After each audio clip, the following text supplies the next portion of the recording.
Now we move to the short game department of pitching, chipping, bunker shots and putting. Now to show the importance we now place on this when I'm playing around the world, I actually carry with me 4 wedges now. I have my main wedge I hit up to 125 yards, one that goes about 110, I have a sand wedge that goes to about 95 yards, and a sand wedge of about 60 degrees now, which is new to me, which I hit up to about 75 yards. So I can go to each tournament and assess the ones that I need. I mean, I'm now started to carry 3 wedges. For the first time in the US Open, I carried this medium wedge here. I felt I needed that on the odd occasion, and for the Open Championship, I didn't use this one and then put in the 60-degree wedge. So it's learning to assess, because the short game is the vital part for professional golf. It's your scoring link. It's the one that saves your shot. So you're going to miss plenty of greens throughout the world, all your golf you play. We need to get those up and down. And then on the par 5s, if we give ourselves a chance to pitch it close and make the birdies, we need those to keep the score going. And for amateurs, unfortunately, it seems to be an area where they seem to be losing shots all the time. So Dave, if you can come in and we will start, I'll hit a few shots first and you can tell them how I work on those, and then we'll go through some faults and things. So what have I got here? Well, you've got about 40 yards to the hole, Nick, and 20 yards to the edge of the green, so probably pitching at about between 5 and 10 yards on the green there is going to give you the right amount of roll to the hole. Okay, I've chosen my softest wedge, as I would call it. It's got a nice feel. There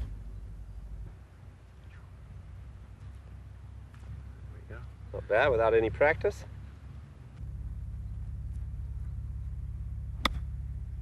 Well, hitting this shot here, it's very much like a mini golf swing. Certainly the length of the swing dictates the length of the shot, and really you can see the tempo is very, very smooth here. There's no jerkiness to it. I think when amateurs play this shot here, the problem is they get very jerky on it and have no consistency as far as how far they hit it. You find all the great professionals are all able to control how far they hit each shot. Minimum of body movement here. We can see very much a hands and arms stroke, although the body is involved some, but it's much more curtailed than in a full swing. Well, those are pretty consistent, Nick. Yeah, I think what I try to concentrate on is really to get the top half of the body doing all the work, the shoulders rocking in a nice simple motion. You want to let your arms sort of hang, make them feel nice and heavy in a way, so you're just letting the shoulders use it. Obviously you have to have a little bit of wrist action, as we talked about. I've got to get a little bit of feel all the time in the swing. You stand a little open to it, don't you? Yeah, I always stand open, but my legs aren't doing anything. They're just holding me nice and firm, and work with those shoulders and keeping a good, nice brisk tempo to it. You've got to be aggressive on these shots. That looks good. I think it's also important to note when people do set up to it that although they want to stand open, it's really only the feet and the hips that are open. The shoulders are still fairly parallel to your target line. Yeah, and the ball position is probably very important, although you can vary that, of course, to the type of shot that you're trying to play. Obviously, if you're trying to hit it low, you move the ball back, or high, but initially I think everything sort of homes in front of you, doesn't it? You want to keep, you don't feel as if the ball's getting away from you. You can feel nice and close to the shot, feel nice and comfortable on top of the shot, is what sort of the feeling I have. And choking down on the club also gives you a little bit more control as well, doesn't it? Yeah, as you can see, I'm down a couple of inches. It's just a feel shot. We're not trying to power it or anything. I'm just trying to take the ball cleanly off the turf, hitting a divot, slight divot afterwards, and just zip it through. Okay, so what about their faults? Well, a lot of shots I see amateurs play here, Nick, the divot seems to go further than the ball. So normally that's as a result of picking the club up very sharply and chopping down on it. Yeah. So the key really is, although it is a pitching wedge and the plane will be fairly upright, it's still very important to get the club swinging around, back to the ball, and then back around again. We don't want it to get too steep on it or too vertical on it. And yeah, I think some of the emphasis, a lot of people would say, always move your weight to the left, don't you, on a pitch shot. That is true, but it's only slight. I think a lot of people get carried away and thinking, I've got to put so much on the left foot, and this automatically becomes steep, and they hit down in this sort of action. So try and feel well balanced, and try and get, as we were saying, get the shoulders to still control the shot. Right.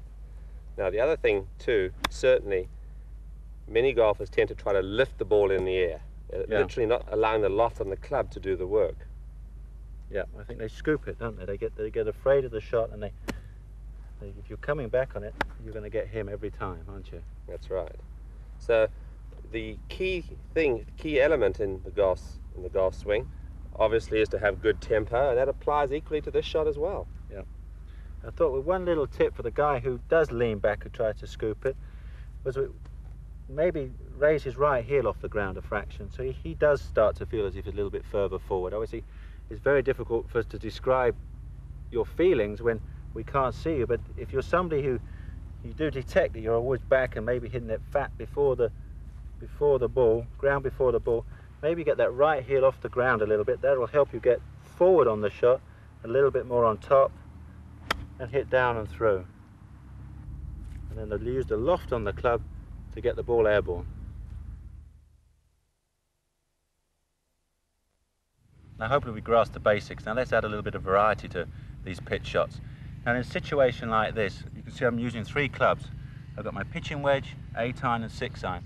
Now simply because I have 3 different shots to play here, with a pin at the front, middle and at the back. Now this front pin, what we want to do is land the ball just on the green and let it roll to that pin. Now what we always try to achieve in our pitching is always getting the ball to land on the green first, because we know what that surface is like, we know how soft, how firm it is, we know what speed it's going to run at. Trying to run it through the fringe all the time, a lot of variables, we really don't know what it's going to do. Sometimes obviously we have to do that. Now the reason we land the ball a couple of yards on the green is we can use the same stroke, the same tempo, and with those 3 different clubs, let that variety of loft do all the work for you. Let's start with the pitching wedge first. Now, as I was saying, I want to just get that ball to land a couple of yards onto the green, and it should check up. A little firm. It's a nice, easy, delicate stroke, just played with the arms and shoulders.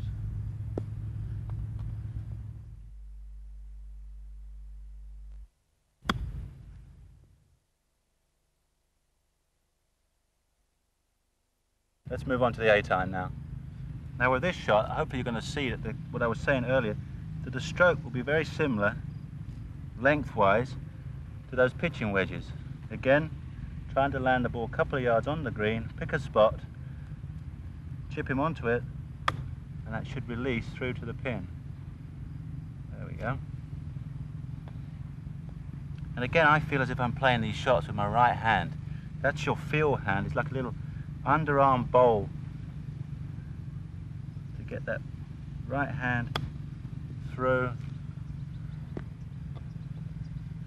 It's always important to keep the tempo in your pitching. You know, very much 1-2, 1-2, 1-2.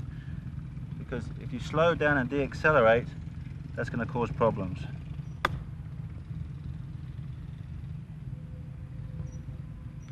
Right, let's try some longer ones with the 6-iron. Now, the problem I find with a 6-iron is quite often I hit it too hard. I think with this stroke, you just use the loft of the club. Again, try and get it onto the green those couple of yards and use that loft and that's going to send the ball running. So keep it at a small stroke, but with plenty of rhythm and tempo to it. So, there we go. You can see how much that is running. Hello, hello. Aha.